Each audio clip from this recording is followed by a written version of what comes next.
Voilà, bonjour à tous. Alors aujourd'hui, j'aimerais répondre à une question que je vois souvent sur certains réseaux sociaux concernant l'hypersensibilité.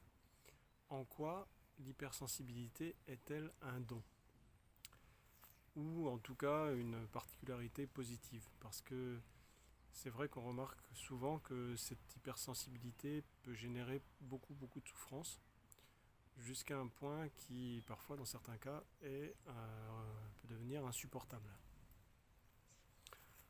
On voit beaucoup de personnes qui vivent très mal le fait d'être des éponges émotionnelles, c'est-à-dire qu'elles ressentent très fort les émotions des autres, qu'elles ressentent très fort aussi les énergies négatives de certains lieux, également qu'elles ont du mal à supporter leurs propres émotions ou à les gérer. Euh, peuvent se retrouver aussi dans une forme de fatigue récurrente. Euh, Aussi dans un état de yo-yo émotionnel, c'est-à-dire être à 1000% en plus, ou à 1000% en moins, avec des phases de quasi-dépression et des moments en fait même de pleurs parfois qui sont même incontrôlables. Euh, une empathie particulière qui conduit ces personnes du coup à être très à l'écoute des autres. Et comme elles arrivent mal à gérer les émotions entre guillemets négatives ou plombantes des autres personnes, elles se retrouvent à la fois confrontées en même temps à avoir besoin d'être dans cette empathie et en même temps pas supporter euh, que de recevoir les émotions à pas arriver en fait à supporter l'emmagasinement des émotions négatives des autres personnes. Voilà, aussi au niveau du mental, une tendance à ruminer ou une tendance à avoir un mental très agité, à aussi tout, être dans une super anticipation qui les conduit à préparer tous les scénarios possibles avant une situation de manière à pouvoir être prêt et à pouvoir gérer leurs émotions dans la situation donnée. Euh, et aussi quelque chose qui peut paraître contradictoire, c'est-à-dire le besoin à la fois d'être seul, beaucoup, et en même temps ce même besoin d'être très entouré. Et donc tous ces états, en fait, les uns mêlés aux autres, provoquent en général un grand décalage avec l'entourage et peut mettre dans une situation où on n'est pas compris du tout, voire rejeté. Et donc ça peut en plus faire exacerber en fait cette douleur qui est déjà présente. Voilà un petit peu pour résumer, je dirais les points principaux. Après il y a d'autres caractéristiques. Ah oui, il y a aussi les hypersensibles qui ont certains aspects de leur sens en fait qui sont exacerbés, comme l'hyperacousie ou le fait de ne pas supporter d'être touché, voilà ce genre de choses. Voilà, donc ça c'est pour résumer un petit peu les différents aspects qu'on trouve chez les hypersensibles et qui peuvent rendre leur vie, enfin je dis notre vie aussi, puisque moi-même j'étais confronté à ces situations et donc c'est ce qui m'a donné envie, créé un besoin même d'essayer de répondre à ces questions, c'est-à-dire comment cela fonctionne-t-il. Et donc c'est ce que j'aimerais partager avec vous aujourd'hui. Alors je dis pas que j'ai la science infuse, hein, mais je pense que ce que je vais vous dire peut vous donner des réponses complémentaires par rapport à celles que vous avez peut-être déjà et peut-être peut vous aider à y voir plus clair ou à voir différemment. Voilà, donc je partage. Euh, L'hypersensibilité ou l'état d'HPE ou les autres HPE aussi peut être considéré souvent comme a été souvent, l'est de moins en moins, mais a été souvent considéré et longtemps comme comme une pathologie, ou dans tous les cas, bon ça l'est encore, hein, considéré comme vraiment une fragilité de la personne. Moi, ce que je vais maintenant vous expliquer, enfin essayer de vous montrer, c'est que ce n'est pas une fragilité de la personne, mais c'est une fragilité de l'état de la personne. Alors en quoi c'est différent? Tout simplement parce que un état est beaucoup plus facile à modifier que quelque chose qui est inhérent même à la personne. Et donc on va voir que finalement cet état de fragilité, en fait on peut le travailler dessus et on peut le modifier. À partir du moment où on comprend quelle est l'origine de cet état. Alors première question à laquelle je vais essayer de vous répondre, c'est qu'est-ce qui fait que l'on sent ou que l'on ressent aussi fortement, ou que l'on peut ressentir aussi fortement. D'un point de vue énergétique, c'est-à-dire si l'on considère en fait au-delà de notre corps physique, sachant, je fais une petite parenthèse à ce sujet-là, que d'un point de vue énergétique, notre corps physique c'est vraiment le dernier maillon, le tout dernier maillon d'une longue chaîne de plein de corps subtils, dont les plus connus et les plus reconnus sont les corps d'incarnation, ce qu'on appelle les corps d'incarnation, c'est-à-dire le corps énergétique, le corps émotionnel et le corps mental. Donc ça c'est vraiment les derniers maillons déjà, même en tant que corps subtil, les derniers maillons d'une longue chaîne. C'est déjà si on prend en considération ces corps subtils d'incarnation, on peut avoir quelques éléments de réponse. Au niveau de nos corps subtils, on a de notre corps subtil le plus dense, c'est-à-dire le corps énergétique, on a ce qu'on appelle des canaux de perception extrasensorielle. Alors, j'ai ici un petit dessin que je vais vous montrer. Voilà. Donc, ces canaux de perception, ils ressemblent à ça. Vous voyez, c'est des petites trompettes là. Donc ici, il y en a 3 qui sont dessinés. Alors ce sont des canaux doubles, c'est pour ça que vous avez 6 petits tubes comme ça en forme de trompette qui partent du corps, ou qui arrivent, ça dépend dans quel sens on regarde. Donc là, il y en a, en fait, ces 3 canaux qui sont représentés, ce sont des canaux de perception extrasensorielle doubles. Ça veut dire qu'ils partent dans 2 directions. Donc ici, vous avez le canal de médiumnité qu'on voit ici. On a le canal de clairaudience qu'on voit ici. Et peut-être celui qui est le plus courant, peut-être le plus facile à aborder, c'est ici le canal de clair ressenti, qui est ici au niveau des mains et qui remonte au niveau de l'oreille interne. Donc je ne rentre pas dans les détails, c'est juste pour vous montrer qu'en fait on a plein de canaux de perception par lesquels nous arrivent des informations. Et donc ces canaux, ils se situent au niveau de notre corps énergétique. J'ai ici un autre petit dessin qui nous montre un petit peu différemment. Là ici sont représentés d'autres canaux. Donc vous avez le canal de télépathie qui doit être là. Voilà. Vous avez le canal du clair savoir, vous avez le canal de clairvoyance, vous avez le canal de clairolfaction, le canal de clair saveur.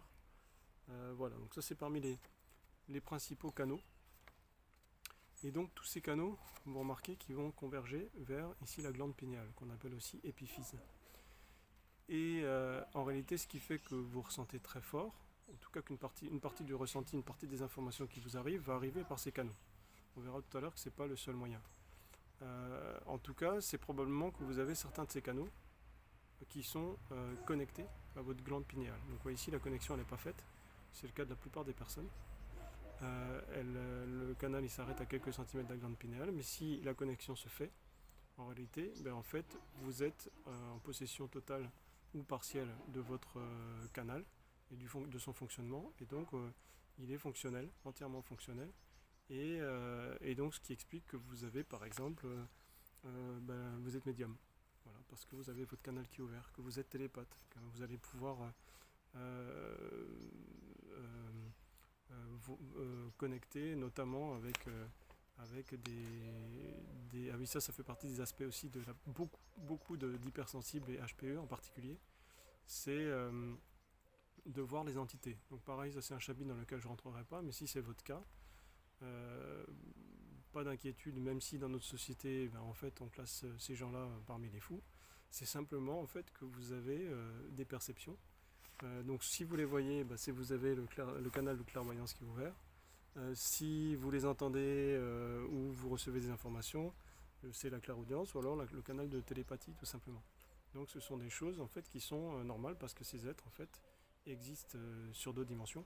Et donc comme en tant qu'humain on peut être connecté à toutes les dimensions, ça fait partie de nos facultés. Pareil, c'est un chapitre dans lequel je ne veux pas rentrer en détail là, mais il se trouve qu'on peut connecter avec tous les autres êtres qui vivent sur d'autres dimensions. Et donc si vous voyez les entités qui, elles, sont généralement dans le bas astral, sur des dimensions paires, hein, en fait, vous allez simplement que vous avez votre canal qui est fonctionnel, tout simplement. Ensuite, on a d'autres moyens de recevoir de l'information qui sont les chakras. Alors les chakras, en fait, souvent on connaît nos 7 chakras majeurs, voilà, le premier qui est au niveau des organes sexuels, au niveau en bas du bassin, et puis le 7e qui est sur la tête. Mais en fait des chakras, en fait on en a plein. Autant interne, c'est-à-dire au niveau interne par rapport à notre corps physique, mais externe aussi, c'est-à-dire au niveau de nos corps subtils. Donc pareil, je ne rentre pas dans les détails, simplement pour vous dire que ces chakras sont des sortes de centres énergétiques, des petits vortex qui permettent à la fois de faire partir l'énergie de nous vers l'extérieur, mais également de recevoir l'énergie qui arrive de l'extérieur vers l'intérieur. Et donc ça va être aussi un support qui va nous permettre de recevoir de l'information de l'extérieur à l'intérieur.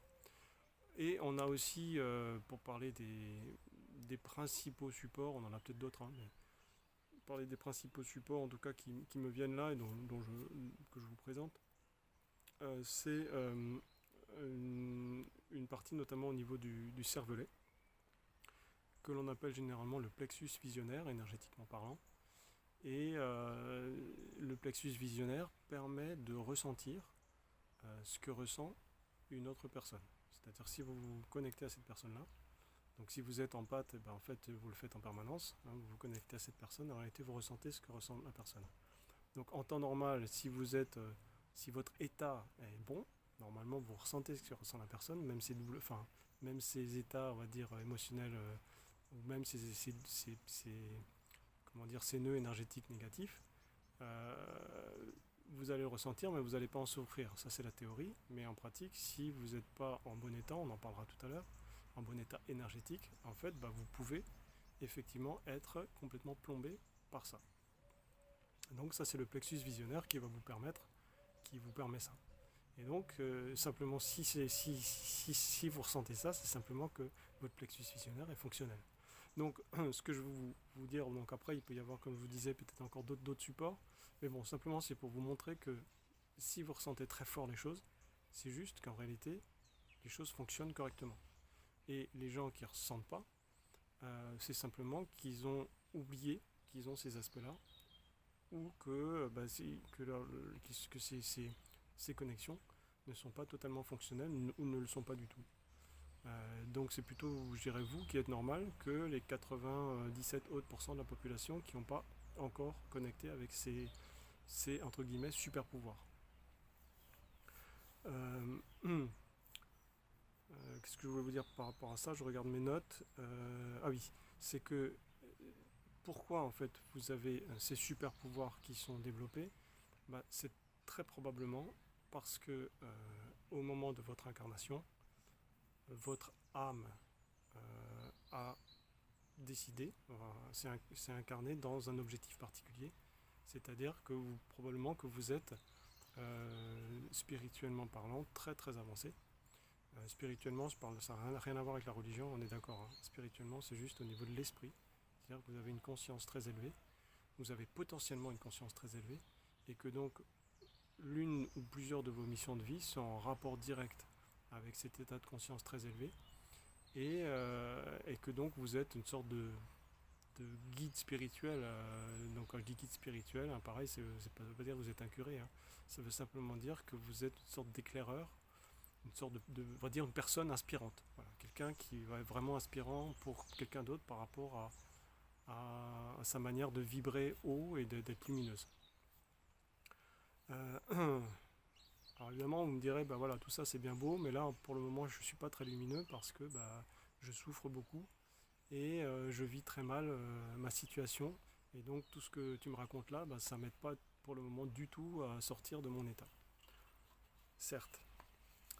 Euh, donc j'arrive à la deuxième partie de ma présentation, où là, je vais vous parler maintenant de cet état particulièrement. C'est-à-dire pas de la personne, là on a parlé de la personne, maintenant on va parler de votre état.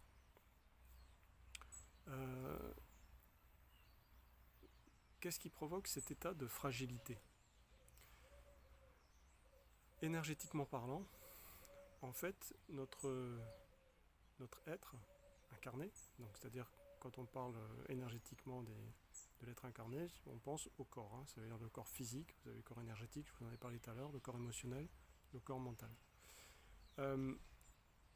Énergétiquement, en fait, on est constitué de ce qu'on appelle une aura. Alors, qu'est-ce que c'est cette aura? C'est l'ensemble de nos corps subtils. Donc il y a ces corps-là, mais aussi donc, ce qu'on appelle les corps spirituels, et il y en a plusieurs, et puis après donc d'autres corps encore.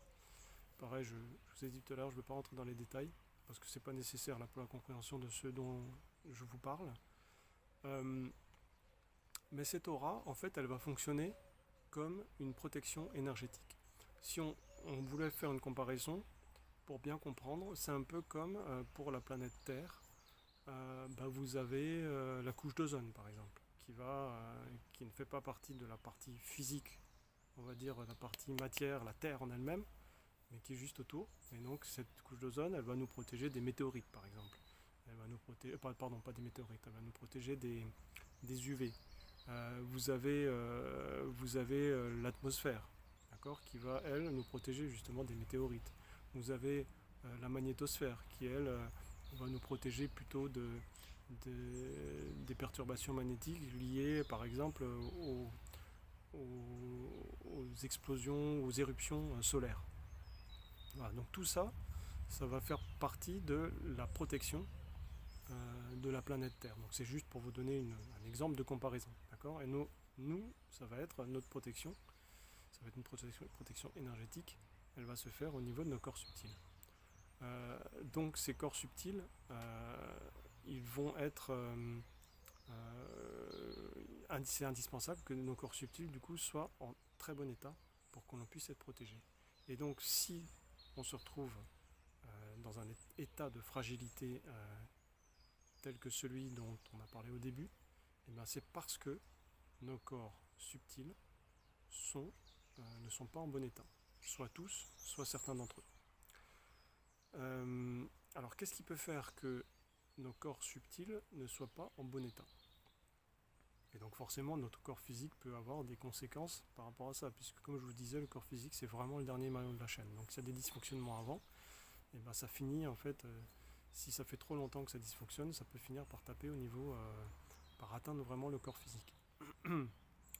Alors les causes profondes qui génèrent ces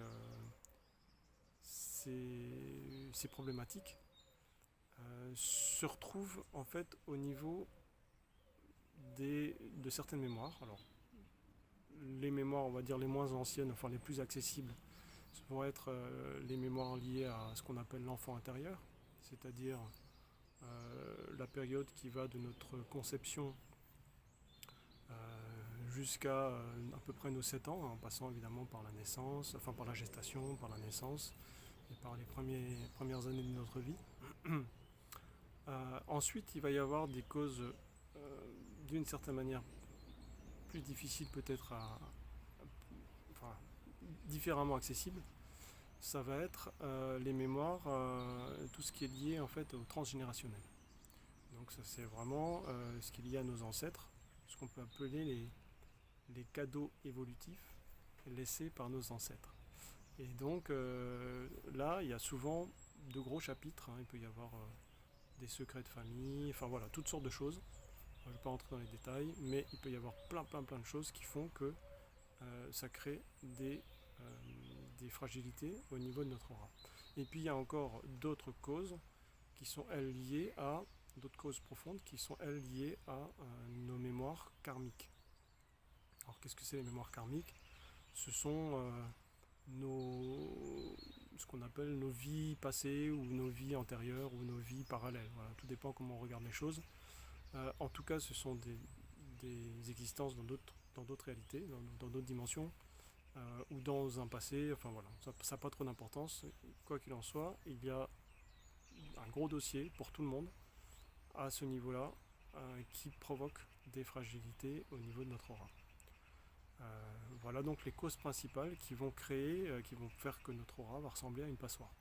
Donc ça va créer des trous, des failles ou des fissures. Voilà. Mais en tout cas, ça va créer ces fragilités.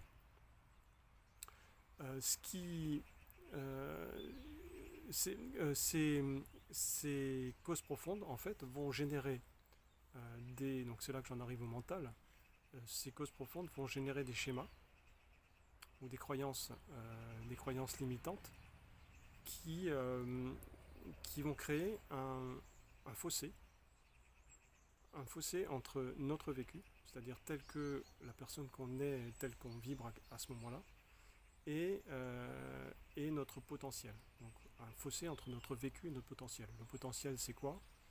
C'est la meilleure version de nous-mêmes.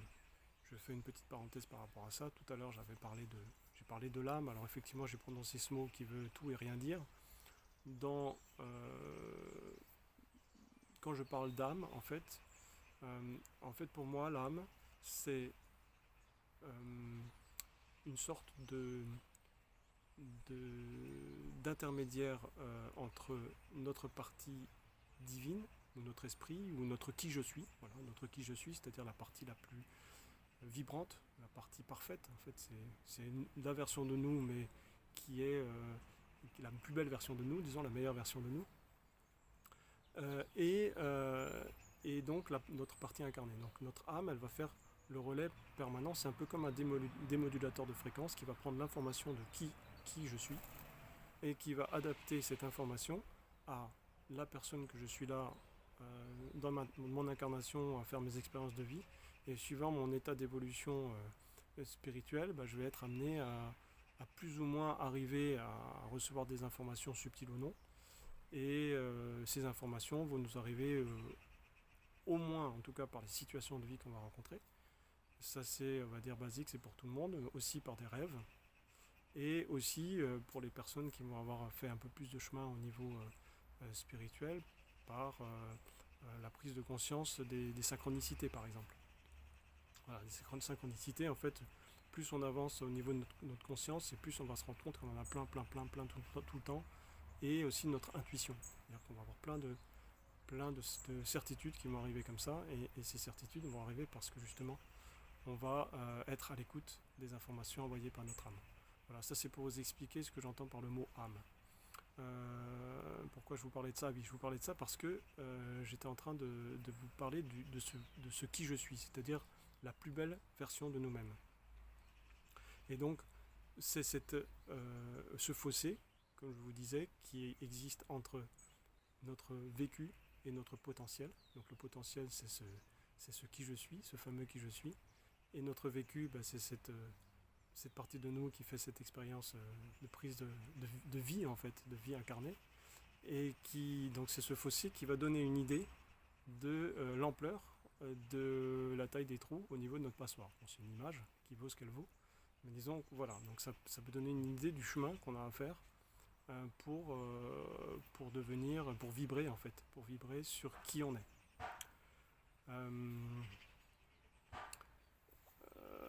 Alors qu'est-ce que je voulais te dire ensuite? Voilà, j'en viens du coup au mental, qui est un élément essentiel effectivement par rapport aux choses qui peuvent plomber quand on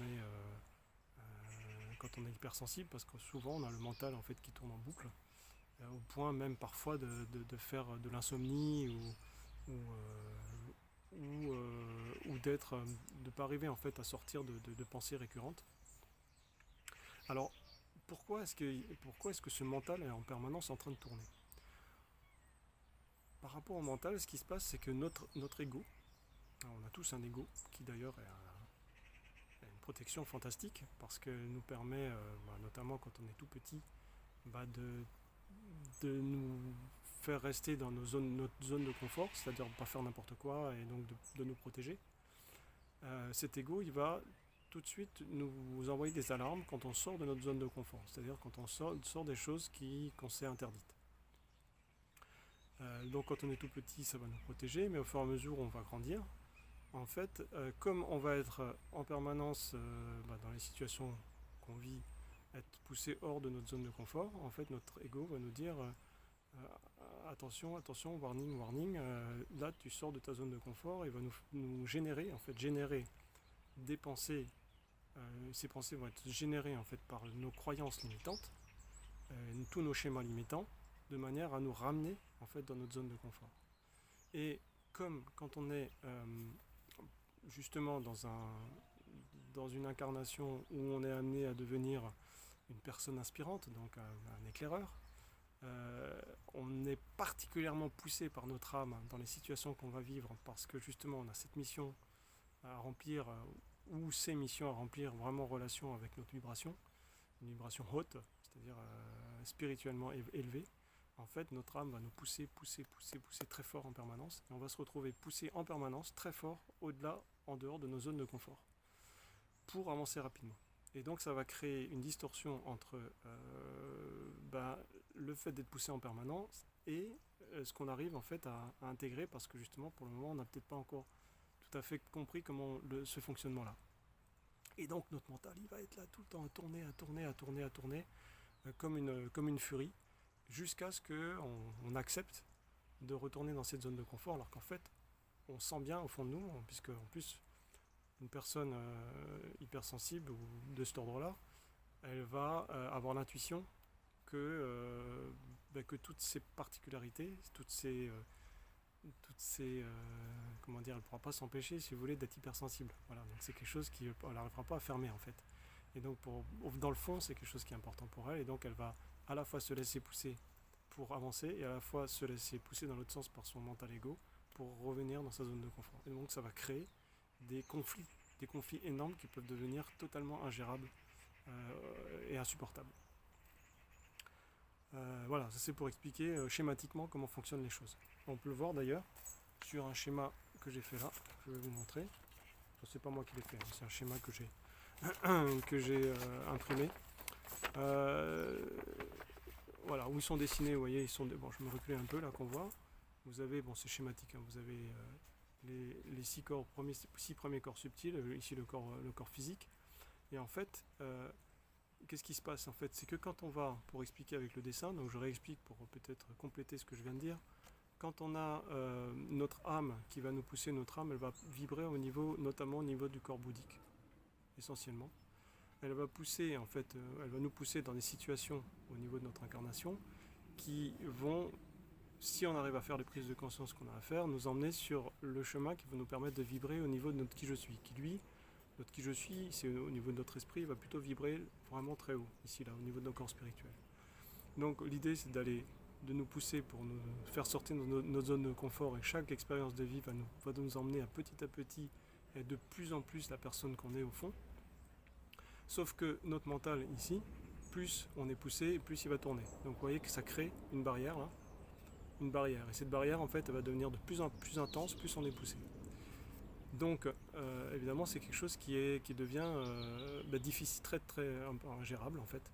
Et la seule manière on va dire de sortir de ça, pour donner un début de solution, même si c'est une solution théorique, hein, après je vais pas, là ça fait déjà une demi-heure que je cause, donc je ne vais pas poursuivre, mais pour donner un début de solution à ça, c'est que en fait l'idée pour arriver à sortir de ce schéma, c'est plutôt que d'attendre que le miracle se produise, c'est de devenir au niveau de notre incarnation ce miracle. Ça veut dire quoi, devenir ce miracle?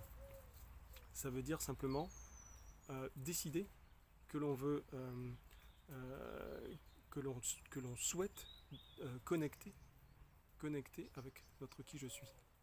Et le fait de décider de connecter avec notre qui je suis va nous permettre petit à petit de passer cette barrière ici, de la passer pour aller petit à petit faire le chemin, pour aller vibrer sur cette fréquence-là. Et plus on va monter en vibration, et plus on va réussir en fait à arriver à un niveau de conscience. Bon, c'est schématique, mais ça permet de comprendre parce que ça fonctionne vraiment comme ça. Quand vous allez monter en fréquence en fait au niveau de votre taux vibratoire, que vous allez petit à petit faire les nettoyages au niveau de vos causes profondes, que vous allez commencer à penser positif, voilà, être dans la gratitude de ce qui vous arrive plutôt qu'à ruminer, etc.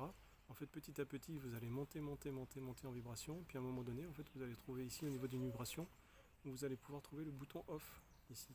Ce bouton off qui, pour le moment, vous n'avez pas trouvé parce qu'en fait, pour le moment, c'est le mental ego qui est votre maître, mais à partir du moment où vous vivrez ici, c'est le contraire qui se passe. C'est vous qui devenez le maître de votre mental. Et donc à n'importe quel moment vous décidez, vous pourrez éteindre le bouton ou l'allumer quand vous aurez besoin de votre mental, parce que c'est un super outil.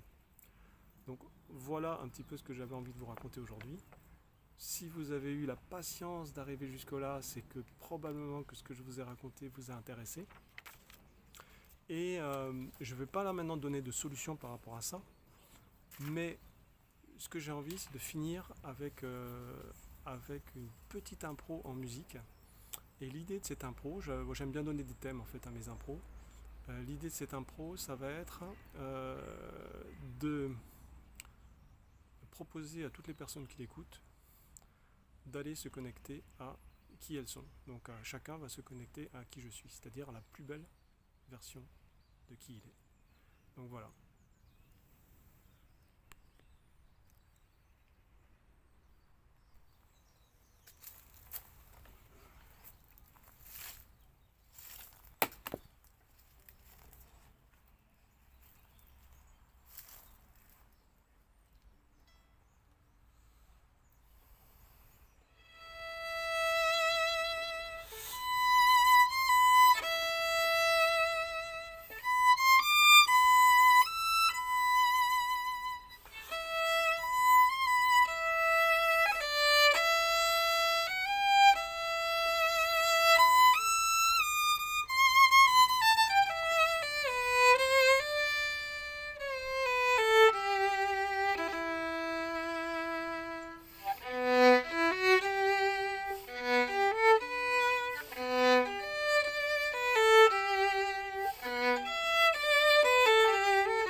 Merci pour votre écoute.